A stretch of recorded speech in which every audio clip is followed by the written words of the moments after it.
Eu fiz questão de colocar que o uso da acupuntura para não obstetras, né? Eu não sou obstetra. O culpado de eu estar aqui hoje é a professora Mary, que foi minha orientadora no doutorado, né? E aí trabalhamos com gravidez no doutorado, né? Como realmente eu não sou obstetra, a ideia era um acupunturista trabalhando na gestação, a gente trabalhou no pré-natal. Então, é um pouco dessa experiência que eu vou passar para vocês. Vamos tentar ser o mais rápido possível, né? Um sumário do que eu vou tentar abordar, os famosos e famigerados pontos proibidos da gravidez, e depois várias outras situações, né, não obstétricas que a gente pode trabalhar com a acupuntura durante a gestação, e fazemos uma pequena conclusão. A gente vê, geralmente, quando fala em acupuntura na gestação, a gente sempre se assusta. Outro dia não, mas há uns 2 anos atrás, eu vi uma colega que é acupunturista, não é da nossa área, tinha uma certa repercussão na cidade, dando uma entrevista falando que os pontos podem ser abortivos, tal. Quer dizer, de onde que vem esse tipo de coisa, né? Quer dizer, de onde vem essa ideia de que a acupuntura possa provocar aborto, possa provocar algum dano na gravidez, né? Então, que eles possam ser abortivos, né? Eu só pus o exemplo aqui, então, por exemplo, o baço pancreas, que é um ponto muito falado, né? E a proximidade dele com o R7, por exemplo, e com o R3, né? Quer dizer, será que, né, esse ponto aqui é proibido e esse aqui tão pertinho não, né? Então, a gente tem, na verdade, poucas experiências fidedignas, né?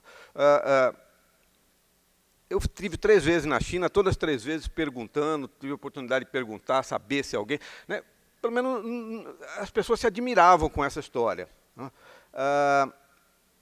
Tive até relatos de colegas chineses daqui do Brasil que chegaram a participar de atividades na China, mas que nunca vi publicadas, de tentativa de provocar aborto. Vamos lembrar que o aborto é uma política de saúde pública na China. Quer dizer, se a acupuntura fosse uma coisa que pudesse ser facilmente produzir aborto, eles iam usar como política de saúde pública, muito mais fácil, muito mais tranquilo, né? Então, será que é um folclore? Alguns livros, textos, vamos pensar em 2, aí, o Matiotia e o Oterroche, né? Os 2 falam de alguns pontos, na página X, lá na frente, na página Y, eles já liberam aqueles pontos, usam esse ponto para isso ou para aquilo, né? Então, e vamos falar de alguns experimentos científicos também sobre isso. A gente teve a oportunidade, né, de fazer um levantamento rápido, né, e vimos algumas coisas, por exemplo, na China, né, um trabalho que colocava quais eram os métodos mais comuns para provocar aborto, né, algumas plantas e métodos tradicionais ou convencionais, vamos dizer aqui, né, prostaglandina, quer dizer, não se fala em aborto, né. Achamos esse trabalho aqui que falava sobre a acupuntura nos principais pontos proibidos que a gente escuta falar, que é o intestino grosso 4 e o pâncreas 6, para combater efeitos adversos do aborto induzido por drogas, né? Quer dizer, a conclusão, esses pontos podem aliviar os sintomas, os efeitos adversos, mas ninguém fala em usar pontos para isso, né? O único trabalho científico, vamos dizer assim, peer review, publicado numa revista, eu já nem lembro mais qual revista, mas acho que é a revista de medicina tradicional chinesa, o jornal de medicina tradicional chinesa, desse autor, o Dale, né? Mas sempre se baseando em fontes tradicionais, né? Ele listava todos esses pontos. Você vê que quase todos os canais, segundo ele, são proibidos ou seriam perigosos, né? Aí a gente fez né? Meio apertadinho lá, né? A gente publicou um artigo questionando isso aí, tentando levantar uma discussão na literatura internacional, isso aqui no Ocupante Medicine, né? Onde a gente colocava que o que a gente já tinha achado na literatura.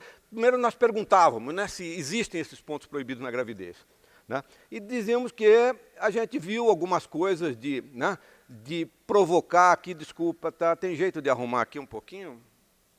Aqui está certo, né, mas ali não está, né? Então, que a acupuntura produzia contrações, né, mas só no trabalho de parto e em morte fetal, e não no pré-termo, usando esses pontos, né?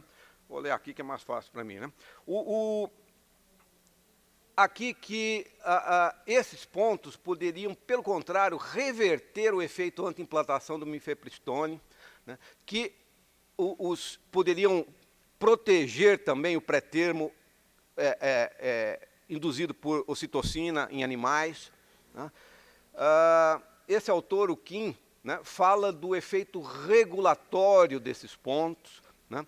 E esse outro autor, o Liu, fala sobre o que ele chamou de efeito regulatório bidirecional nos eletroesterografia. Quer dizer, se está para um lado, com a acupuntura você conseguiria reverter para o outro, né?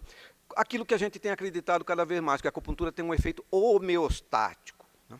Então, esse artigo suscitou uma resposta, né, dessas duas autoras, uma inglesa e uma australiana, né, onde elas colocavam 3 questões, né? Elas diziam assim que perguntando também, é um conhecimento histórico. Eu também concordo, eu não acho que a gente deva jogar a história e a tradição na lata de lixo, né? Mas então qual é a argumentação delas? Que a acupuntura, como promove um aumento da oxigenação, poderia afetar uma prenhez inicial, né? Que a acupuntura, influenciando os níveis hormonais, a gente sabe que a acupuntura parece melhorar a emese por causa do efeito na progesterona, então que isso poderia produzir alterações nas primeiras 12 semanas, e ainda que a gente sabe que a acupuntura provoca contrações que podem ter, né, alterações na metade da gravidez, por exemplo. Então, esse é o argumento das duas, né? O Mike Cummings, que já veio aqui no Brasil, as pessoas conhecem lá de Porto de Galinha, né?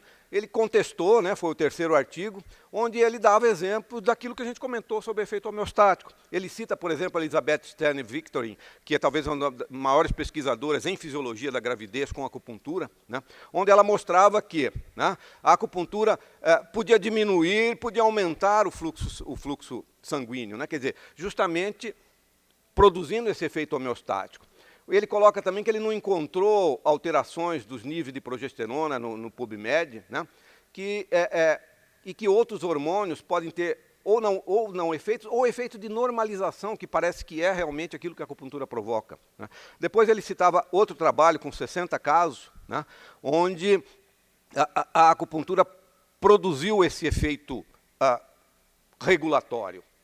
E ele conclui dizendo que, né, lembrando da talidomida, que é uma coisa que eu sempre digo, né, eu me lembro de um colega, Paulo Fábio, na minha banca de doutorado, colocando que a grande angústia do obstetra é quando ele pega o receituário, né? Quer dizer, então, realmente, a acupuntura é uma oportunidade de você tratar as pessoas sem pegar no receituário, né? A gente não deve esquecer que a talidomida foi um medicamento criado para controlar náuseas gravídicas, né, e produziu o que produziu, né? E que, assim, que é claro que a gente tem que ser restrito por uma prática de evidências, né?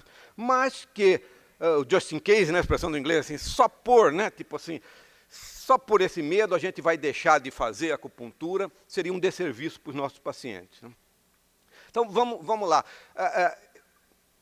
Tentando concluir isso aí, é claro que você não pode dizer que existe 0 ou 100 na medicina. Você pode fazer acupuntura numa pessoa e, infelizmente, ela abortar daí depois e achar que foi por causa da acupuntura. Mas, aparentemente, as evidências, os trabalhos científicos mostram que não existe nenhuma evidência ou nenhum mecanismo plausível, como diz o Mike Cummings, de que a acupuntura possa fazer mal. A gente, na correria dos 10 minutos, eu acabei esquecendo 2 artigos nossos, né, que foi a Mary não só é culpada do meu doutorado, como ela é culpada do mestrado do meu filho, que é veterinário, e que fez um trabalho, né, com IG4, baço pancreas e pontos sacrais. Fizemos 4 grupos para observar se a gente tinha diferença, né, na prenhez desses ratos, e não encontramos diferença nenhuma, né? Usando eletroacupuntura bastante forte, né, para tentar realmente ver se a gente produzia um efeito nocivo, no caso, coitado dos ratinhos, né, mas infelizmente. Então, o que eu posso dizer, assim, na minha opinião, eu acho assim, claro que você tem que ter bom senso, né? Uma vez a paciente perguntou assim, doutor, o senhor não vai acertar o nenê aí, pegando um ponto no baixo ventre, né? Quer dizer, claro, você sabe que isso é uma questão psicológica também, né? Então, o bom senso é fundamental, mas aparentemente não existe nenhum motivo para medo. E principalmente alguém dar uma entrevista ou ficar falando, né? Porque aí você cria nas pessoas essa corrente de medo. Então, rapidamente também, os sintomas mais importantes que a acupuntura pode ajudar na gestação. A emese é o sintoma mais famoso, né? Foi uma das coisas que foi primeiro aprovado pelo Instituto Nacional de Saúde nos Estados Unidos. A gente tem dezenas de trabalhos publicados com uma boa metodologia, né? Usando muitas vezes só o CS6, o PC6, né? Usando agulhas, usando bandas elásticas com uma pontinha, usando ímãs, usando o dedo simplesmente. Eu acho que a gente deve usar bastante os pontos homeostáticos, não né, usar só o CS6. Então, alguns pontos aqui colocados, né, e acalmar o mental, são coisas interessantes. Aquilo lá não está funcionando, não, né? O cronômetro. Né? A melhora da lactação. Né? A melhora da lactação é uma das coisas descrita com alguns trabalhos publicados na literatura. Um dos mais famosos é o do Fava, um italiano, já bastante antigo, usando só o estômago 18, né, que é o ponto abaixo do mamilo, com excelentes resultados. Se eu não me engano, foi até motivo de uma publicação aqui no Brasil, super interessante, há vários anos atrás, com uma matéria com o Joe fazendo acupuntura e a mulher tendo uma resposta bem rápida do aumento da lactação. Né? A dor lombopélvica, né, ficou meio apertadinho lá, que geralmente é um dos sintomas mais importantes da gravidez, depois da metade da gravidez, principalmente pelo hiperrelaxamento músculo ligamentar, né, pelo embebimento gravídico, pela mudança da estática postural. Né. Então, eu coloquei aqui alguns pontos pré-programados que a gente usou no nosso protocolo, tá, e algumas outras alterações, a gente adicionava alguns outros pontos. Eu vou passar rápido, né? Isso aqui, se alguém quiser depois, está à disposição a aula. Né? Síndrome do piriforme, da face lata, muito comum também por causa da alteração. Né? Então, você tem dor, tem formigamento, né? A gente usando esses pontos distais, os pontos sensíveis locais, tradicionalmente vesícula biliar 30, 31, 32. Se a gente pensar a nível de pontos gatilho nos músculos, o glúteo médio principalmente, ou o piriforme, aqui você tem excelente resposta, sem necessariamente precisar pegar pontos lá lombares, sacrais, se mesmo assim as pessoas às vezes têm algum certo receio. Né? Além da dor, você tem várias dores musculoesqueléticas também ligadas pelo embebimento gravídico, né? Dores no joelho, nos ombros, às vezes no cotovelo e até o túnel do carpo também. Né? Então, alguns pontos que a gente usava aqui no nosso protocolo. Tá? E algumas outras diferenciações, onde a gente adicionava alguns outros pontos. Né? O túnel do carpo é, né, uma patologia frequente na gravidez, justamente por causa disso, pelo embebimento gravídico, que acaba, né, dando um engarrafamento ali no túnel. Né? Então, a gente propôs como tratamento o CS7, o G5, né, o ponto do pronador redondo, às vezes alguns pontos locais também, e o chamado C1 também, que não é necessariamente C1, esse ponto eu aprendi lá em Cuba, o pessoal fazia cirurgia para túnel do carpo, fazendo analgesia, e eles ainda brincavam que diziam que só esse ponto era suficiente e bastava a gente usar um outro ponto para fechar o contato. E realmente eu assisti 2 cirurgias de túnel do carpo lá, com analgesia só por acupuntura, usando esse ponto. Falei, pô, se serve para analgesia cirúrgica, serve também para a gente tratar. Então, acabava introduzindo esse ponto também. A gente foi para a sala de anatomia, até para tentar ver o plexo que a gente encontrava ali, tentar localizar, e vimos que parece um pouco com o C1, né? Aqui o pronador redondo, que dá uma comprimida, né, principalmente pelo embebimento lá no nervo mediano, em vez de ser aqui, né, e promove também toda a sensação de túnel do carpo. Né. Alterações emocionais, a famosa labilidade emocional, que as mulheres ficam chorando, ou ficam brigando com o marido, ou ficam meio deprimidas. Né. A gente encontrou boa resposta. Eu não trouxe aqui os gráficos, as coisas assim, nem os trabalhos que a gente publicou com essas alterações, por ser muito rápida a proposta. Né? Então, a gente dividiu em quatro situações, onde a gente adicionava alguns pontos a mais, além do protocolo, né, do protocolo pré-programado que a gente fez. Né? A cefaleia, né, principalmente a cefaleia tensional, a cefaleia migranosa, ela melhora fisiologicamente na gravidez, felizmente, né?